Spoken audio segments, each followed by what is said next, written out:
નમસ્કાર, weather analysis સાથે હું છું પાયલ અને એક સિસ્ટમ કેવી રીતના બની અને ત્યાંથી લઈને બે સિસ્ટમો ભેગી થઈ અને એના પછી ગુજરાતમાં કેટલી તબાહી થઈ છે એ બધાના સાક્ષી આપણે રહ્યા છીએ. આપણે સતત તે એનાલિસિસ પણ કરતા રહ્યા છીએ કે સિસ્ટમ કઈ રીતના આગળ વધી રહી છે, કઈ રીતના મજબૂત થઈ છે, આજે સિસ્ટમ ક્યાં પહોંચી છે અને જો એ કચ્છથી ઉપર આગળ વધી ગઈ છે તો પછી એની અસર કેવી થશે એની વાત કરવી છે.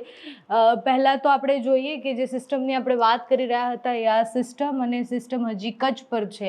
કચ્છ પર એ સ્થિર થઈ ગઈ છે, એવું નથી કે આગળ વધી રહી છે, કારણ કે ગઈકાલે પણ આપણે જ્યારે જોયું ત્યારે અહીંયા હતી અને આ સિસ્ટમ એવું કહેવાય છે કે પાકિસ્તાનની 3 ગણી જે કહેવાય કે જગ્યા છે એટલી મોટી સિસ્ટમ છે, એટલે આખા ગુજરાત પર એની અસર થવી એ સંભવિત જ છે. અત્યારે સિસ્ટમ સ્થિર થઈ ગઈ છે પણ થોડું ટેન્શન ઓછું એટલે થયું છે કારણ કે કોઈ પણ સિસ્ટમ બને એટલે સિસ્ટમ બહુ અલગ અલગ પ્રકારની હોય છે અને કોઈ પણ સિસ્ટમ બને તો એ પહેલાં લો પ્રેશર હોય, પછી ડિપ્રેશન, પછી ડીપ ડિપ્રેશન અને પાછી એ સાયકલ રિવર્સ થાય, એટલે કે એ પાછું ડીપ ડિપ્રેશનથી ડિપ્રેશનમાં જાય અને ડિપ્રેશનમાંથી લો પ્રેશરમાં જાય.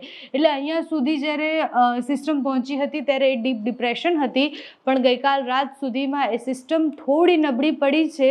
એ પાછી ડીપ ડિપ્રેશનથી ડિપ્રેશન, ડિપ્રેશનથી લો પ્રેશરથી વોલમાર્ક લો પ્રેશર, એવી રીતના એ પાછી રિવર્સ સાયકલમાં જાય અને હવે એની તીવ્રતા થોડીક ઓછી થઈ ગઈ છે. સિસ્ટમ સ્થિર છે એટલે વધારે ખતરનાક છે.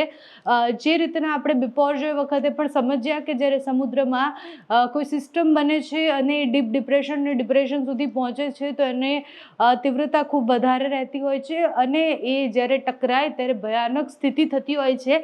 એને આપણે સાયક્લોન કહીએ છીએ. જ્યારે જમીન પર કોઈ સિસ્ટમ બને છે ત્યારે એ સિસ્ટમ એટલી તીવ્ર નથી હોતી જેટલી સમુદ્રમાં બનેલી સિસ્ટમ તીવ્ર હોય છે, પણ આ સિસ્ટમ અત્યારે સ્થિર થઈ ગઈ છે. સિસ્ટમ સ્થિર થઈ છે એના કારણે તમે જુઓ કે નલિયા, ગાંધીધામ, આ બાજુ દ્વારકા, જામનગર બધામાં રેડ એલર્ટ છે. સિસ્ટમ જેટલી સ્થિર રહેશે એટલી એ ભયાનક બનતી જશે. આજની આ સ્થિતિ છે. ધીરે ધીરે સિસ્ટમ જોઈએ આપણે કે આગળ વધી રહી છે કે નહીં. આજના દિવસમાં તો એ નથી આગળ વધી રહી. તમે જુઓ કે એની સ્થિતિ ત્યાંની ત્યાં જ છે. પાકિસ્તાનના અડધા ભાગમાં, કચ્છમાં અને સૌરાષ્ટ્રમાં એની સૌથી વધારે અસર અત્યારે જોવા મળી રહી છે. 30 તારીખ સુધી એ ધીરે ધીરે આગળ વધતી દેખાય છે.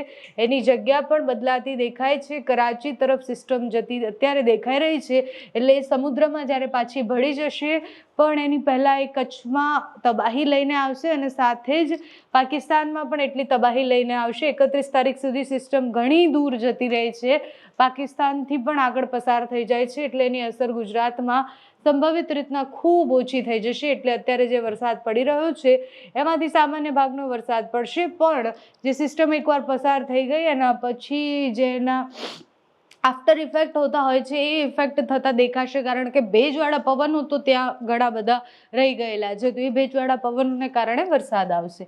એક સિસ્ટમની આપણે વાત કરી, પણ એ સિસ્ટમ સિવાય તમે જુઓ કે હજુ એક સિસ્ટમનો ખતરો ટળ્યો છે. ત્યાં અહીંયા વિશાખાપટ્ટનમ વાળો જે પટ્ટો તમને દેખાતો હશે ત્યાં એક સિસ્ટમ સક્રિય થઈ છે, બંગાળની ખાડીમાં બનેલી એ સિસ્ટમ પણ જેમ જેમ આગળ વધશે એની અસર ભયાનક થતી જવાની છે.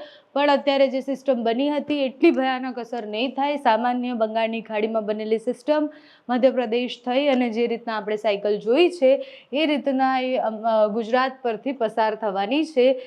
સિસ્ટમ એ પણ સક્રિય તો થઈ જ ગયેલી છે, એટલે એ સિસ્ટમની અસર સપ્ટેમ્બરની શરૂઆતના અઠવાડિયામાં કે એની આસપાસ થઈ શકતી દેખાય આપણને, પણ એની અસર સૌથી વધારે દક્ષિણ ગુજરાત અને મધ્ય ગુજરાતમાં થશે, કારણ કે અહીંયા મહારાષ્ટ્ર થઈને થોડી થોડી ધીરે ધીરે આગળ વધે છે, એટલે એની અસર ચોક્કસ આપણને ઉત્તર ગુજરાત, મધ્ય ગુજરાત અને દક્ષિણ ગુજરાતમાં જોવા મળશે. અત્યારે એક સિસ્ટમ સ્થિર થઈ તો બીજી સિસ્ટમ બની છે, એટલે વાતાવરણમાં આવતો જે ફેરફાર છે એ ફેરફાર ઘણો ભયાનક રહેવાનો છે આપણા માટે. અને ગુજરાત પર હજી ખતરો ટળ્યો નથી. કાલ સુધી એવી વાત હતી કે 48 કલાક સુધીનો ખતરો છે, હવે એ 24 કલાકનો થઈ ગયો છે. મેપમાં અત્યારે સેટેલાઇટ મેપમાં હવામાન વિભાગ જે આગાહી કરે છે એ પ્રમાણે તમે જુઓ તો અહીંયા તમને સિસ્ટમ દેખાય દેખાશે. એટલે એ ભુજની આ બાજુ બનેલી સિસ્ટમ છે અને ત્યાં થોડી સ્થિર થઈ ગઈ છે. સિસ્ટમ હોય તો એ ખાલી જે વચ્ચેનું હોય ને એ ખૂબ શાંત હોય, પણ એની જે પાંખ ફરતી હોય, જે સાયક્લોનમાં પણ આપણે જોયું છે, જે પાંખ ફરતી હોય છે એ પાંખ વધારે ભયાનક હોય છે અને એ પાંખ છે એ આખા ગુજરાતને ગમરોડી રહી છે અત્યારે. એટલે એ સિસ્ટમ જેમ જેમ આગળ વધશે એની અસર તો ઓછી થતી જશે, પણ આપણે હવે બીજી સિસ્ટમનું પણ જે કહેવાય કે એનું પણ ધ્યાન રાખવાનું છે, કારણ કે ઓલરેડી બંગાળની ખાડીમાં એક સિસ્ટમ બનવાની શરૂઆત થઈ ગઈ છે. હવામાન વિભાગ સતત પોતાની આગાહી બદલતું રહ્યું છે અને હવામાન વિભાગ ફરીથી જે આગાહી કરે છે એના પર નજર કરીએ કે હવામાન વિભાગ કેટલા વિસ્તારને રેડ એલર્ટ અને ઓરેન્જ એલર્ટ અને યલો એલર્ટ જાહેર કર્યા છે. તો જેમ આપણે વાત કરીએ એમ કચ્છ, દેવભૂમિ દ્વારકા, જામનગર, પોરબંદર, સુરેન્દ્રનગર, રાજકોટ, પોરબંદર, જુનાગઢ, અમરેલી, ગીર સોમનાથ, ભાવનગર અને બોટાદ, સૌરાષ્ટ્રના ભાગોમાં અને કચ્છના ભાગોમાં અતિથી અતિ ભારે વરસાદની આગાહી છે. જ્યારે બનાસકાંઠા, પાટણ, મહેસાણા, સાબરકાંઠા, ગાંધીનગર, અમદાવાદ, ખેડા, આણંદ, અરવલ્લી, મહીસાગર, પંચમહાલ, વડોદરા, છોટાઉદેપુર, નર્મદા, ભરૂચ, સુરત, નવસારી, વલસાડ, દમણ, દાદરા નગર હવેલી, તાપી અને ડાંગમાં ઓરેન્જ એલર્ટ આપવામાં આવ્યું છે અને બાકીના બધા જ વિસ્તારોમાં યલો એલર્ટ છે. એટલે એવું કહી શકાય કે આ સિસ્ટમ છે એની અસર આજે અને કાલે 30 અને 31 તારીખ સુધી સામાન્યથી મધ્યમ જોવા મળશે. મેં જે પ્રમાણે તમને સમજાવ્યું એ પ્રમાણે સિસ્ટમ જે ડીપ ડિપ્રેશન હતી એ ધીરે ધીરે ડિપ્રેશન અને પછી વેલમાર્ક લો પ્રેશર અને પછી લો પ્રેશરમાં ફેરવાઈ જશે. દરેક બનેલી સિસ્ટમ એટલી જ મજબૂત હોય એવું જરૂરી નથી, પણ આ વખતે અરબી સમુદ્રમાં બનેલી સિસ્ટમ અને બંગાળની ખાડીમાં બનેલી સિસ્ટમ, બંને સિસ્ટમો જ્યારે ભેગી થઈ એક જગ્યાએ એના કારણે આ સ્થિતિ આપણને જોવા મળી છે. આવી સ્થિતિ બહુ જ ભાગ્યે બનતી હોય છે. ઘણા વર્ષો પહેલાં આવી સ્થિતિ બનેલી હતી, પણ કેટલાય વર્ષોથી આ રીતનું જે કહેરવાળો વરસાદ કહેવાય એવો ગુજરાતમાં વરસ્યો ન હતો. સિસ્ટમ હવે ધીરે ધીરે કચ્છ પરથી પસાર થઈ રહી છે. અત્યારે તો સ્થિર છે કચ્છ પર, એટલે એ ખતરનાક છે કે વધારે મજબૂત થવાના પર ચાન્સીસ છે, પણ હજી ધીરે ધીરે સિસ્ટમ જ્યારે આગળ વધી જશે તો એની અસર ખૂબ ઓછી જોવા મળશે.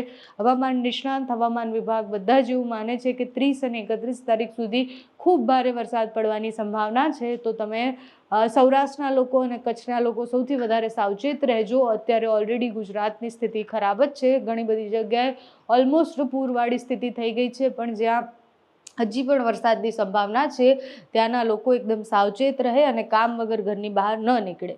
નમસ્કાર.